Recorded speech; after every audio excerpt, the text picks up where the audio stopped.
আড়ালে ছিলাম, খুব ভালো ছিলাম, খুব শান্তিতে ছিলাম। গেমের ভিডিও বানাইতেছিলাম না।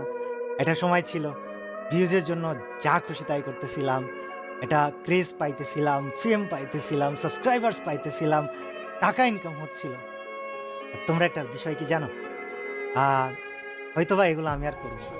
তো গাইস, আমরা কি আরো একটি ওল্ড প্লেয়ার হারিয়ে ফেললাম? আমাদের কাব্য ভাইকে কি আর ফ্রি ফায়ার দেখা যাবে না? আমাদের কাব্য ভাই কি আর ইউটিউবিং করবে না? আমাদের কাব্য ভাইয়ের অডিয়েন্সের মাথায় এটাই হয়তো ঘুরপাক খাচ্ছে। আমাদের কাব্য ভাই ফ্রি ফায়ার এন্ড ইউটিউব কেন ছেড়ে দিল, এটি বিশ্লেষণ করার চেষ্টা করবো আজকের এই ভিডিওতে। তো চলো বেশি কথা না বাড়িয়ে মূল টপিকে যাওয়া যাক। তো গাইস, আমরা হয়তো সকলেই জানি আমাদের কাব্য ভাই কিছুদিন আগে হজ করে আসছে এন্ড আমাদের কাব্য ভাই এখন নিজের লাইফ নিয়ে খুবই ব্যস্ত হয়ে গিয়েছেন। তবে আমাদের কাব্য ভাইয়ের অডিয়েন্সদের কিছু কথা বলেছে, তার একটি ক্লিপ আমরা দেখে আসি। আর একটা বিশাল অ্যামাউন্ট অফ মানুষ আমাকে প্রশ্ন করতেছে, কল দিতেছে যে, "ভাই, আপনার চ্যানেলের 1800 ভিডিও কোথায় গেল?" ওয়েল, কোথায় গেল, কি হলো তোমাদেরকে বলব না। তবে বিষয় হচ্ছে যে একটা পরিকল্পনা ছিল, আছে।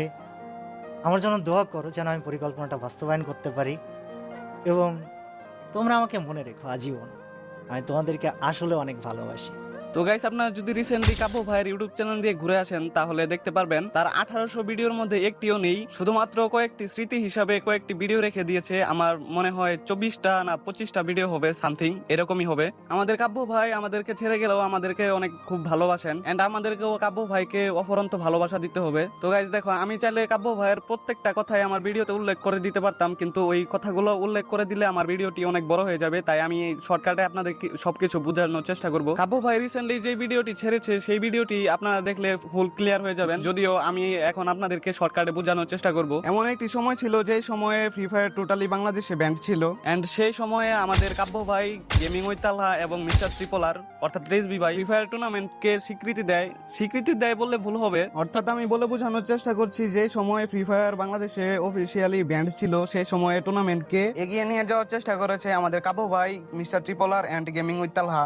এটাই বোঝানোর চেষ্টা করেছেন আমাদের কাব্য ভাই, যদিও আমাদের কাব্য ভাই এখন তার পার্সোনাল লাইফ নিয়ে খুবই ব্যস্ত, তাই এখন এইগুলোর মধ্যে বেশি সময় দিতে পারছে না। তবুও আমাদের কাব্য ভাই তার ভিডিওতে বলে দিয়েছেন যে এই টুর্নামেন্ট গুলো বিষয় নিয়ে আমি আরো এগিয়ে যাব। আমি ফ্রি ফায়ারের প্রত্যেকটা অডিয়েন্সকে ভালোবাসি এন্ড তোমরাও আমাকে ভালোবেসো, এটাই বোঝানোর চেষ্টা করেছে আমাদের কাব্য ভাই তার ভিডিওতে। এন্ড কাব্য ভাই তার ইউটিউব চ্যানেলের ভিডিওতে বলে দিয়েছেন যে প্রতিনিয়ত ভিডিও না দিতে পারলেও মাঝে মধ্যে ভিডিও দিবেন, এবং এটাও বলেছেন নাও দিতে পারেন, সময়ের ব্যবধানে সবকিছু ফলাফল হবে। এখন গাইস, আমাদের কথায় যদি আসি তাহলে বলতে গেলে বলাই যায় আমাদের কাব্য ভাই ফ্রি ফায়ার এন্ড ইউটিউব ধীরে ধীরে একদমই ছেড়ে দিচ্ছে। এন্ড কাব্য ভাইয়ের এই ভিডিওর শেষ দিকে কাব্য ভাইয়ের মুখ থেকে একটি কথাই বেরিয়েছে, সেটি হলো, আমি তোমাদের সবাইকেই ভালোবাসি এন্ড তোমরাও আমাকে ভালোবাসা দেখিও, এইভাবে আমার পাশে থেকো সারা জীবন, আমিও তোমাদের জন্য সারা জীবন পাশে থাকার চেষ্টা করব। তো গাইস, তোমরা ইতিমধ্যেই বুঝতে পারছো আমাদের কাব্য ভাই টোটালি ফ্রি ফায়ার থেকে লিভ নিতে যাচ্ছে।